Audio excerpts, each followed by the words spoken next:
Muktesit meslek hakkında aldığı bir hayat dersini takip etmiş ama siyasete yön vermekten, ruh üflemekten ve siyasetçiye Kur'an nurunu ders vermekten de geri durma. Zira Kur'an'ın nurunu almaya ve nasihatını dinlemeye onların da ihtiyacı var.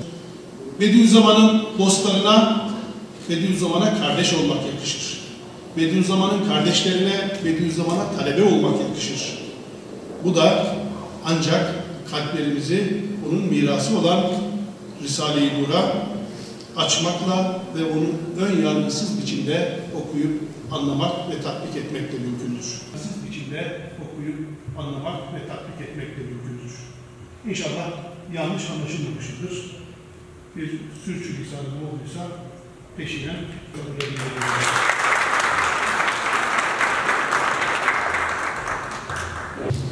Ahmet Hocam'a teşekkür ediyoruz. Ahmet Hocam, Said Nursi'nin siyasal düşüncesini ve bir anlamda da siyasal duruşunu kardeşlik vizyonu dediğimiz mesele bir anlamda uluslararası bir birlikteliği gerektirdiği için bunun nesi daha özel bir yaklaşım gerektirebilir. Ahmet Hocam buyurun.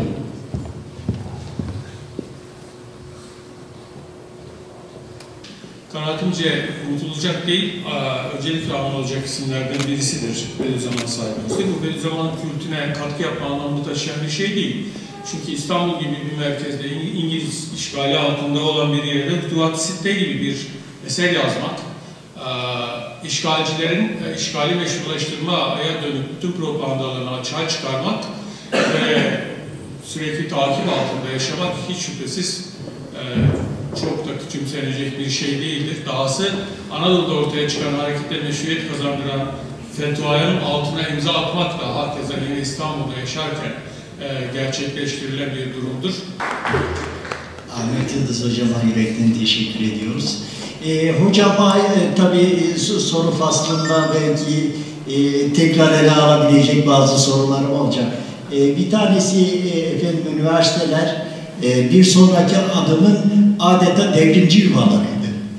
Sebil Reşat Vakfı tarafından düzenlenen bu sempozyum Bediüzzaman Said Nursi'nin İslam milletlerinin kardeşlik vizyonuna ışık tutmak üzere, bu vizyonu açıklamak üzere aslında kurgulandı.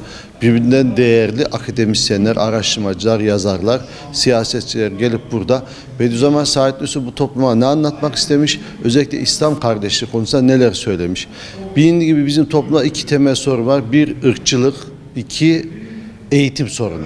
Medresetü Zehra projesi Bediüzzaman'ın Orta Doğu'daki milletlerin, Arap, Türk, Kürt hepsinin gelecekte kardeş yaşamasına vesile olacak kıymetli bir proje. Bu proje üzerine hocalarımız tebliğlerini sundular.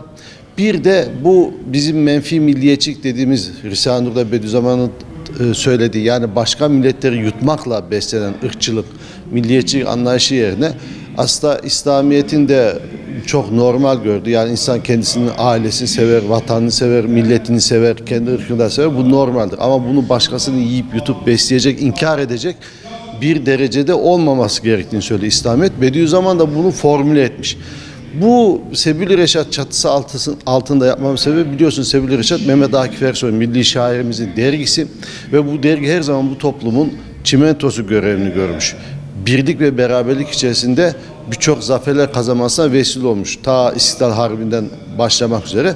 Bediüzzaman Said Nursi'de bir Mehmet Akif dostu ve Sebil Reşat dergisinde özellikle eşref edip rahmetli Risale-i Nur okumanın yasak olduğu, Bediüzzaman'a selam verenlerin bile bazen hapse atıldığı, karakola atıldığı dönemde cesurca Bediüzzaman'ı savunmuş. Sebil Reşat dergisinde onunla ilgili yazılar yazıp neredeyse her sayıda Bediüzzaman'ı anlatmış. Şimdi burada Sebil Reşat çatısı altında biz İslam milletlerinin kardeşliğini ve özellikle çok kronik bir sorunların, eğitimin sorunları nasıl çözülebileceğine dair çok değerli akademisyenler, bu konularda uzun yıllardır çalışan insanlarımızı buluşturalım istedik kamuoyuyla. Bu etkinliği bu yüzden dolayı düzenledik.